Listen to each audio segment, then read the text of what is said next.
The following podcast contains spoilers and rude words. Mate, did we watch a thing this week? Yeah, we did.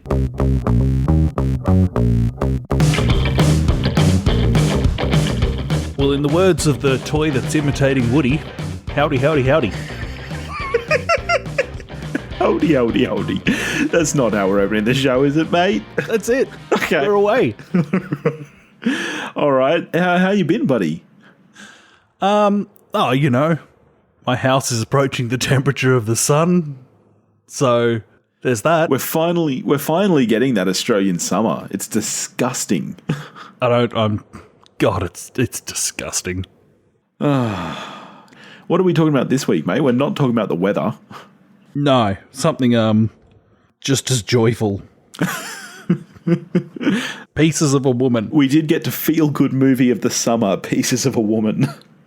2020 drama film directed by Kornél Mundruczó from a screenplay by Kata Wéber, stars Vanessa Kirby, Shia LaBeouf, Molly Parker, Sarah Snook, Iliza Shlesinger, Benny Safdie, Jimmie Falls, and Ellen Burstyn. And what is it about, Toph? It's about how fucking grim your life is after something fucking grim happens. Yeah, I guess it's a piece on grief. It's a piece on grief. Originally written as a stage play. Did you know that? I did not know that. So, a husband and wife team. So, he directed, she wrote, and it's based on a stage play that they had put together. Based, I believe, around their own loss of a child, but heavily fictionalized with the account of the whole midwife trial and whatnot. Yeah, right. Well, should we crack into it? And because no one else is the boof. We are right in the LaBeoufening still. I think we're post-boofening, aren't we? Yeah, you think we're past the LaBeoufening? Yeah, we've turned on the You boof. think nobody likes the boof anymore? No one wants boof.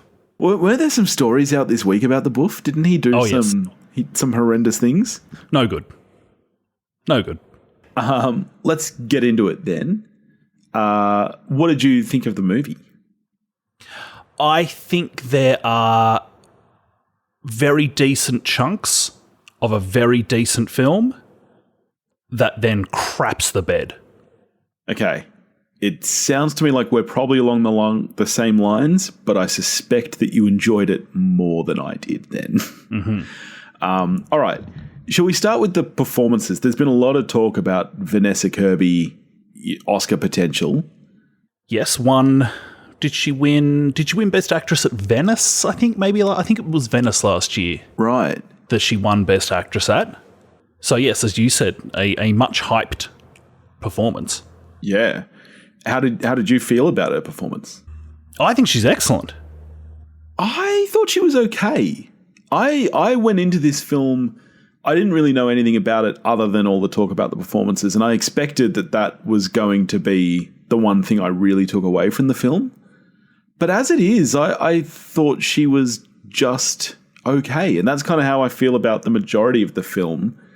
And I don't blame her for that. I'm just going to say this. I think this is a really poorly written film. I did not like the screenplay for this film at all, and I think it reeks of stage play adaptation. I feel like this would work a lot better on stage. I think very heightened melodrama.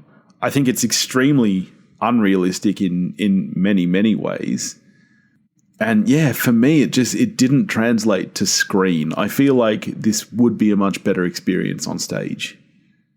One thing I think Kirby conveys really well, and I think this is actually props to the script as well that it does this, is that it doesn't shy away from the fact that there's times where there's things she's saying where you could be like, well, that doesn't make that much sense. That's not that rational. It's like, well, like, sure. Yeah. Why would everything going through this person's head at the moment be a rational thought? Like when she's there's the scene where they're looking at the headstone and she's like, well, who cares? None of this matters anyway.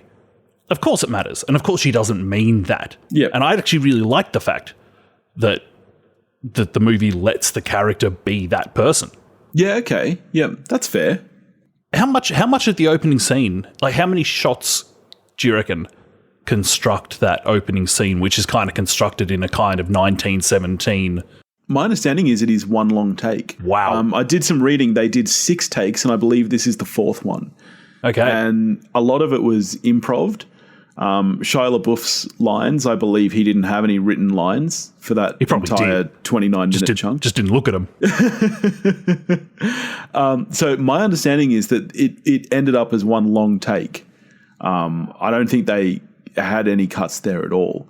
Now, and I think this is going to be where we differ as well. A lot of reviews that I've read, a lot of ones that agree with me, the one thing that they take away is that opening scene is great.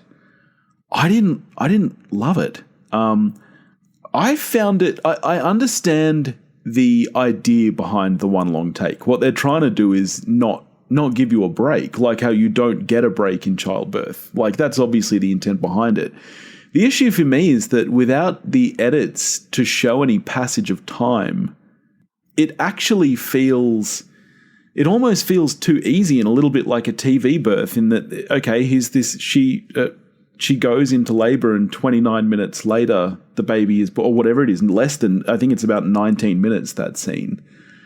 And without that passage of time, you don't get the progression that you get from real labor. It all feels very quick and, did you get the same feeling from it? Or did you get the feeling a lot of other people are saying where it felt very raw and real? Oh, I really liked it for the most part. Like, I agree with what you're saying. It's like like if there was a birth in an episode of 24, it's like, well, we're not going to spend 18 hours doing this because that'd be bad television. Yeah. And likewise, there's only so long you can spend on it. Which is why, there's points in that sequence where, a couple of characters have gone this way, one character's gone that way, and you are actually left with an empty frame occasionally. Yes, yeah. When she goes to the bath, for example, and you do just linger on the hallway for, I think it's about 45 seconds, And so I was like, okay, well, maybe this is, even though it's the one shot, maybe it's trying to constray passage. You could be like, okay, there is a passage of time here, and we're just going to pick it up from the next thing that happens, even though it's not a traditional edit point. Yeah, okay. To me, it very much felt, this was right away where I was like, oh, this was a stage play.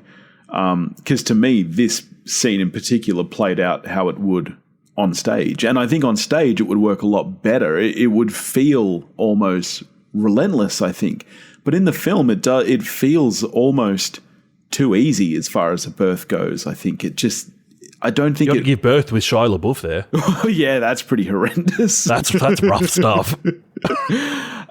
But yeah, for me, I found that scene actually did the opposite of what I think its intention was. So I didn't actually love the whole long takeness of it. The fake tummy in that sequence is not ideal. It's not. I mean, but what are you going to do? We've never seen a good one, have we? I mean, have we? I don't think I've ever seen a good one.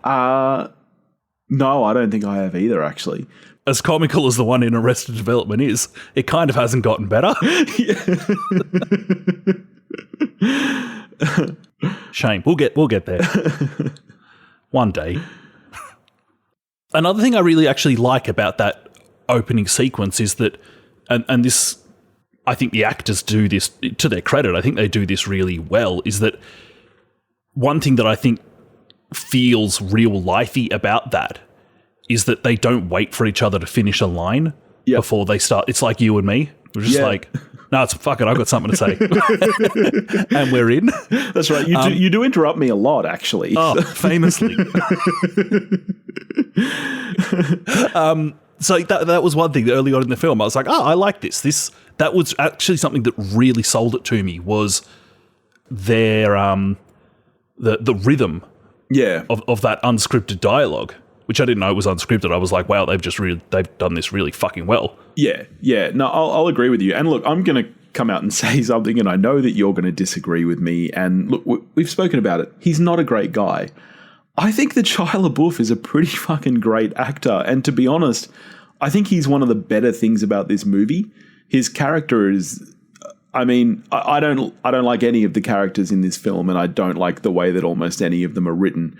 But I think that he comes across the most real in the film to me. And maybe it is just because so much of his stuff is this early bit where it's unscripted. But I agree with you. I think that, that came across well. One thing that would be sticking with the first half hour, it would be really interesting if you were channel flicking and it just came on and you were like, oh, I'll just keep watching this. Or if maybe you're at a film fair, I don't know, if someone had said, hey, just watch this movie, I'm going to put it on, and not tell you the name. So that in that first 25, because the title of the film does come up after that opening sequence, doesn't it? Yeah, From yeah. memory? It's almost like a cold open. It's a long way in. Yeah, yeah. It would be really interesting watching that scene if you didn't know the name of the movie. Because if you know the name of the movie, you know where it's headed. This. All right, this opening scene does not have a happy ending in a movie called Pieces of a Woman. Like, we're not moving to a Hallmark moment here. I wonder how much of a kick in the guts it would be if you weren't set up for it going in. That's true. You know that I don't watch trailers. This is one of the few movies that I have seen a trailer for. Wow, I didn't see a trailer for it. Yeah, well, over the last 3 years, this was maybe the only one I saw a trailer for, because I was sitting around with my wife and Beth and we were talking about what to watch, and they like to watch a trailer before they watch something. So, and yeah, I mean, the trailer tells you everything you need to know about this. But the trailer is better than the movie as far as I'm concerned. So, yeah, I do wonder if I might have had a different experience if I wasn't set up for what was happening. But you knew the name of the movie, so you're still pretty set up. Yeah, that's true. So you're rushing out to change occupations and become a midwife? 5 years in prison for going to work that day. I mean, she gets a raw deal in this movie, doesn't she? I know that. And I think this a lot with whenever I'm watching anything where a like TV movie, whatever, where a medical person is being done for malpractice or something. Yeah. And I'm like, how many times in the average day does the average person fuck up and hit Control-Z? Yeah. I agree. I think I feel really bad for that woman by the end, and thank God that Vanessa Kirby does come around in that final scene, and her big court speech is actually not in defense of that woman, but kind of, give her a break. It wasn't her fault. Because, I feel very bad for her. Certainly, they don't present her as somebody who's shocking at their job. She's by not any means. Malicious. No. Nor incompetent. No. Just, really bad things do happen. They do. And that's the thing about childbirth is that, it's like people can write birth plans and stuff. It's going to be different every time. You really can't prepare for birth, like from either the mother's perspective or the midwife's perspective. You can't prepare. We actually had obviously not the same experience, but we had a similar thing in that our midwife who we had dealt with was busy with another birth on the day. So we had a very similar thing where you call and a different midwife came to the house. And I mean, it was crazy. The labor of our first daughter actually was really quick. She was born within about 20 minutes of getting to hospital. And that was all just so lucky, because by the time the midwife finally came, my wife was 10 centimeters. And she was like, you need to get in the car, and you need to get in the car right now. She's like throwing towels in the car and stuff. And that so easily could have gone a different way. It would have been 25 minutes if you hadn't had to stop for fuel on the way to the hospital, mate. Yeah, I had let the car get to zero the night before. I love bringing that up around your wife. But it's like, yeah, I don't know. I don't, and I guess you never know. I'd like to say that I wouldn't feel like I could blame the midwife, but it must be a hard job to do. Yeah, hard pass for me on being a midwife. I'm sure there's plenty of people going, no, you should do it.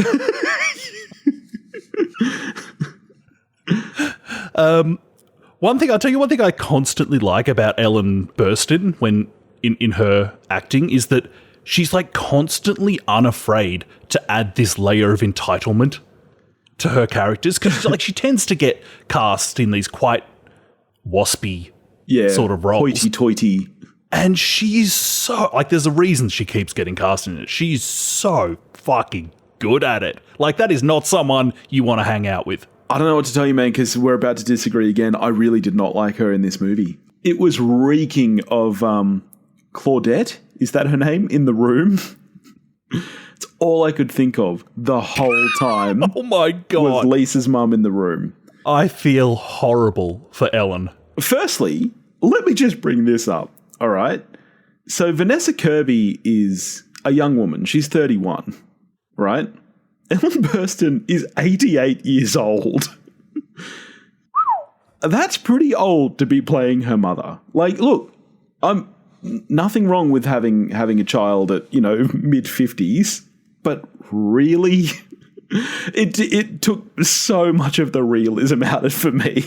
And it's also that's fine, provided that now every time there is a man playing a 40-year-old who's 57, you now have to bring it up. I will. I absolutely will. But in, let's see, every movie ever. Yeah. I don't know. For me, it broke the realism. And again, I think no character in this film is written with any sense of realism to me. Everything is heightened. You say that you like the kind of hoity-toityness she brought to the role. It's too much. And it doesn't... I find myself going, how does this woman find herself in this situation? Like, a woman like that doesn't raise a daughter like Vanessa Kirby. Why does Vanessa Kirby seemingly have no money when Ellen Burstyn is like the richest woman in the world according to this movie? Like, I don't know. It just, none of it felt real to me. This wasn't a real family. How many siblings do you know who are wildly different? Like, just because you've raised proper good I know. kids. And I'm absolutely nothing like my sisters. Like, I know that. But there was just something about it that just reeked of... I don't know. Nothing about this movie felt real or raw to me. This was almost like the Nicholas Sparks equivalent of a movie for adults. Like, he makes movies for tweens. This felt it was very emotionally manipulative, very surface level, I felt. I didn't feel like there was any real deep emotion to anything. Everything was just on the surface all the time and at heightened levels. Like, you should look at Shia LaBeouf's arc in this movie, and it just doesn't track as a human arc. I will say that the movie for me really does turn for the worst big time is in Burstyn's big speech. Oh, terrible scene. This quite ridiculous speech she has to her daughter, and from that point on, I enjoyed the movie significantly less than most of what had come before it. Yeah. I don't know. I hadn't been enjoying it before that either, but that was definitely a big turning point.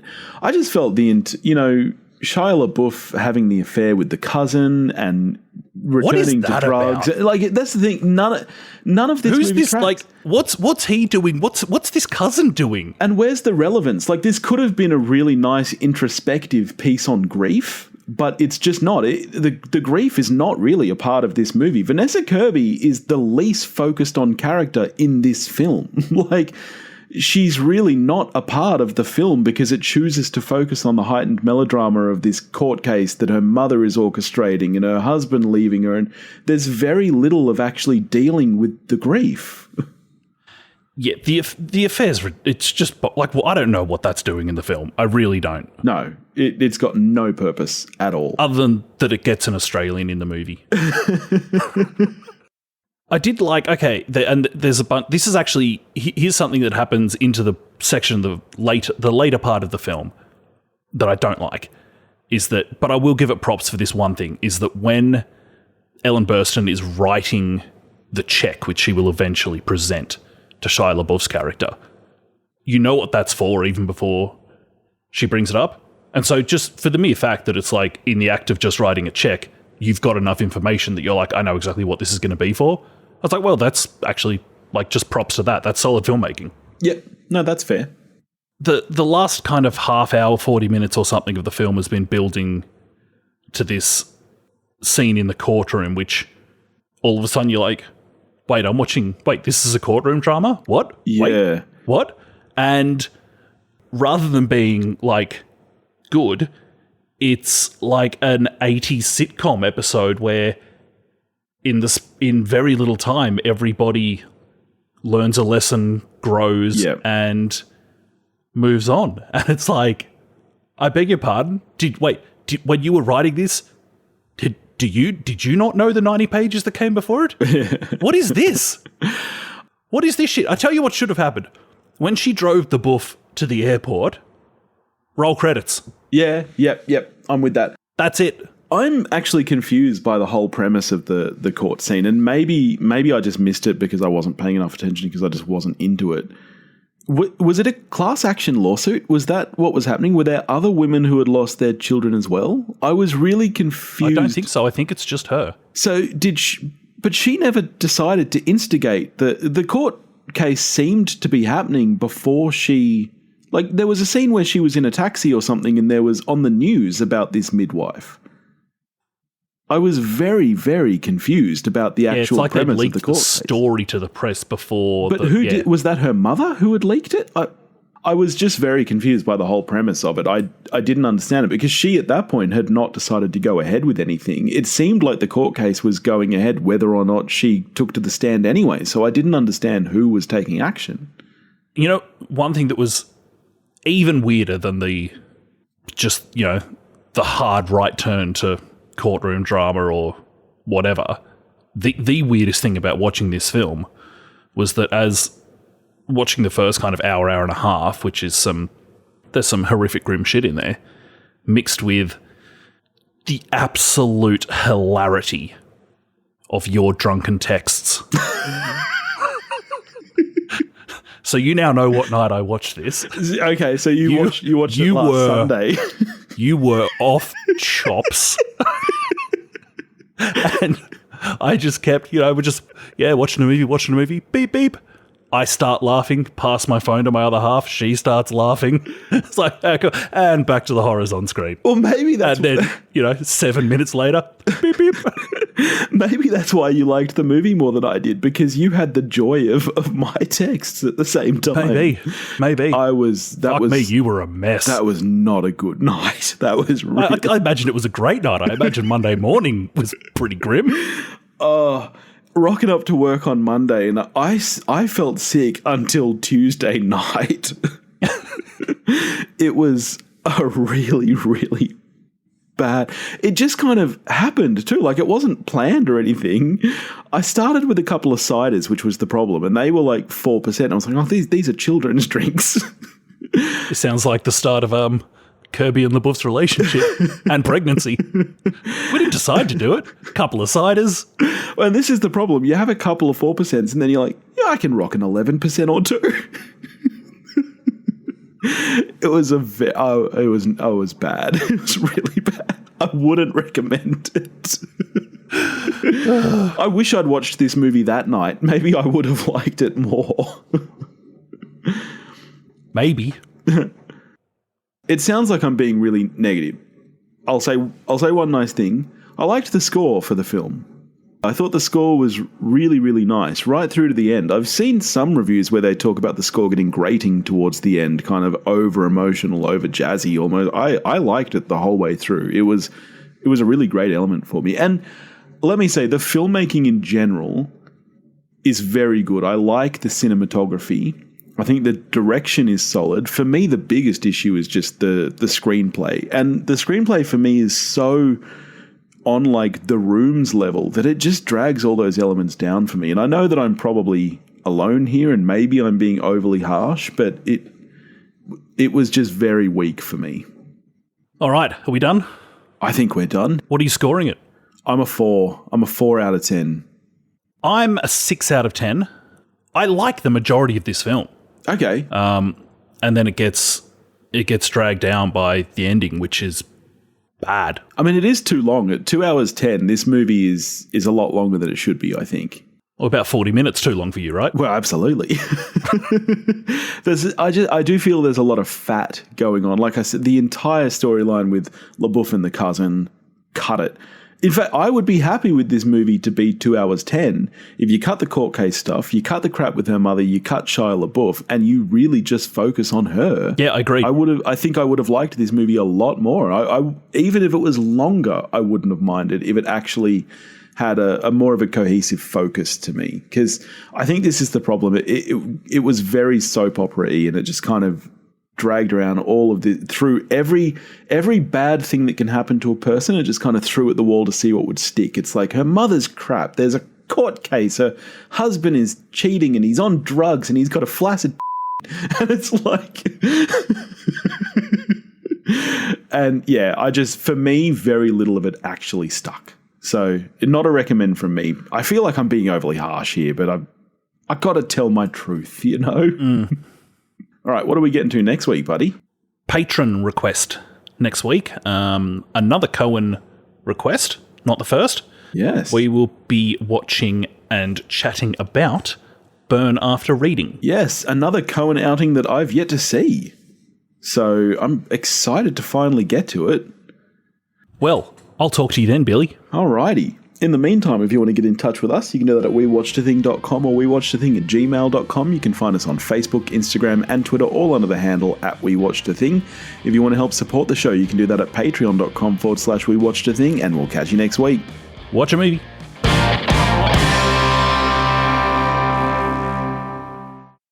Look, I am going to cut it out, but I 100% agree with you. It was just this gross little just...